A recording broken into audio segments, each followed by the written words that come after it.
আরে বাহ, পেঁপে গাছটা তো খুব সুন্দর। গাছটা আমি বাড়িতে নিয়ে লাগিয়ে দেব। জ্বালানি কুড়োতে গিয়ে দেরি হয়ে গিয়েছে। যাই, এবার বাড়ি ফিরে যাই, নতুবা সাসি আবার খুব বকবে।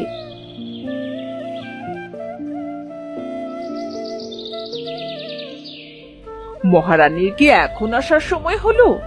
বলি জ্বালানিগুলো রান্নাঘরে রেখে তাড়াতাড়ি রান্না বসো দেখি। ঠিক আছে সাসি, আমি নদী থেকে পানি এনে রান্না চড়াচ্ছি।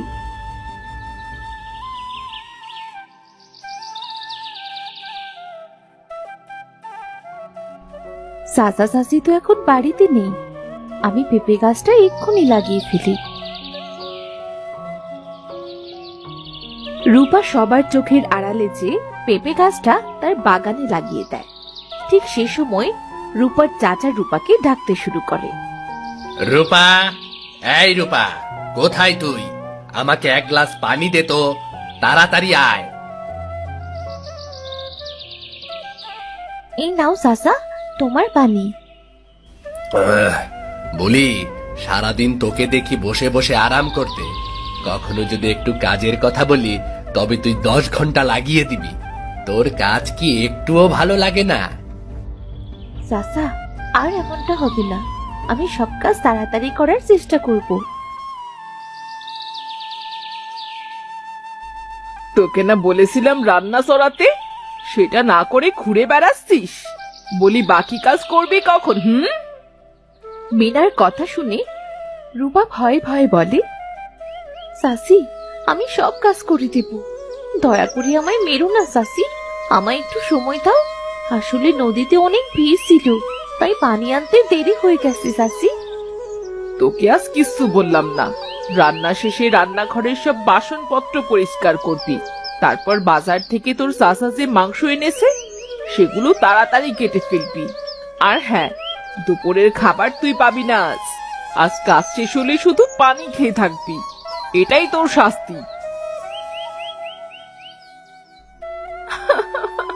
হে বিধাতা, কেন এমন শাস্তি দিচ্ছ আমাকে? আমি কি অন্যায় করেছি? এইভাবে না খেয়ে আমি কতদিনই বা বাঁচবো? না, তাড়াতাড়ি করে কাজ শেষ করে ফেলি, না হলে চাচি আবার শাস্তি দিবেন। এই বলে রূপা কাজ করতে শুরু করে। রূপা রান্নাঘরের বাসনপত্র পরিষ্কার করে, এরপর সে মাছ মাংস কাটতে থাকে। আরে এই মেয়ে, তুই সারাদিন লাগাচ্ছিস কাজ করতে, ওদিকে খামারে হাঁস মুরগির পানি খাবার সব ফুরিয়ে গিয়েছে। ওদের খেতে দেবে কে শুনি? আসলে চাচি, সারাদিন না খেয়ে যে আর কাজ করতে পারছি না। দুপুর গড়িয়েছে, বিকেল হতে চললো চাচি। দয়া করে আমায় দুটো ভাত খেতে দাও না। যদি আরেকবার আমার কাছে ভাত চেয়েছিস না, তবে তোকে ঘাড় ধাক্কা দিয়ে বাড়ি থেকে বের করে দেব। এখন তো শুধু খাবার পাচ্ছিস না, তখন থাকার মতো জায়গা পাবি না। না না চাচি, আমি তোমার কাছে খাবার চাবো না। দয়া করে তুমি আমায় বাড়ি থেকে তাড়িয়ে দিও না। আমি এক্ষুনি হাঁস মুরগির খামারে যেয়ে খাবার দিচ্ছি। এদিকে সব কাজ শেষ। তুমি মাছ মাংসগুলো কোথায় রাখবে রেখে দাও। এই বলে রূপা সেখান থেকে চলে যায়। এরপর সে হাঁস মুরগির খামারে পানি আর খাবার দেয়। না, না খেয়ে তো আর কাজ করতে পারছি না, মনে হচ্ছে মারাই যাবো। আচ্ছা, আমার পেঁপে গাছে তো পানি দেওয়া হয়নি। যাই, লুকিয়ে সেই পেঁপে গাছটাতে একটু পানি দিয়ে আসি। জানিস পেঁপে গাছ, আমার খুব কষ্ট হচ্ছে। না খেয়ে আর কত সময় থাকা যায় বল? সারাদিনে একবার খেতে দেয়, তাও মরিচ আর পেঁয়াজ দিয়ে। পেট ভরে যে কবে ভাত খেয়েছি তাও মনে নেই। বিধাতা কেন যে আমার বাবা মাকে কেড়ে নিল? তারা বেঁচে থাকলে হয়তো আজ আমায় এত কষ্ট পেতে হতো না। রূপা তার সব কষ্টের কথা পেঁপে গাছের সাথে বলতে বলতে কেঁদে ফেলে। এরপর থেকে প্রতিদিন রূপা বাড়ির সমস্ত কাজ শেষ করে লুকিয়ে লুকিয়ে পেঁপে গাছে পানি দিতে আসে, আর পেঁপে গাছের সাথে অনেক গল্প করে। পেঁপে গাছের সাথে গল্প না করলে রূপার যেন রাতে ঘুমই হয় না। এইভাবেই কেটে যায় বেশ কয়েকদিন। পেঁপে গাছটাও বেশ বড় হয়েছে এখন, তাতে পেঁপেও ধরেছে অনেক। একদিন এই যে নবাবের বেটি, এই বিকেল বেলা কোথায় গিয়েছিলি? হ্যাঁ, বলি বাড়ির কাজ করবেটা কি শুনি? আসলে চাচি, আমি একটু সুমিদের বাড়িতে গিয়েছিলাম, সুমি বলেছিল যেতে। তার মানে তুই ওদের বাড়ি খেতে গিয়েছিলি? বিশ্বাস করো চাচি, সুমি আমাকে খেতে থাকেনি। ওর মা বাড়িতে নেই বলে যেতে বলেছিল, কিন্তু আমি যেই চলে এসেছি। তোর হাত দেখি। ঠিক আছে, যা গিয়ে কাজ কর গে।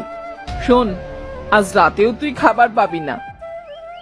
চাচি, সারাদিন তো কিচ্ছু খাইনি, রাতে না খেলে সে আমি মরেই যাবো। বলি, বাড়ির খেয়ে অন্যকে সাহায্য করতে যাস কেন?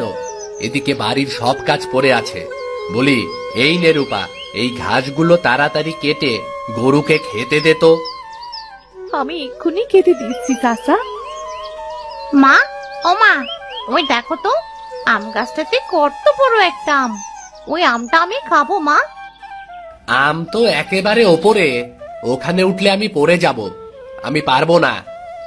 তোকে উঠতে হবে না, ওই আম তোকে রূপায় পেরে দেবে। চাচি, আমিও তো উঁচুতে উঠবো কেমন করে? সেটা কি তোকে মা বলে দেবে নাকি? তাড়াতাড়ি গরুকে খেতে দিয়ে খামারে খাবার দিয়ে আমার সোনা মায়ের আমটা পেরে দে। ওগো, তোমাদের জন্য আজ পিঠে বানাবো, চলো।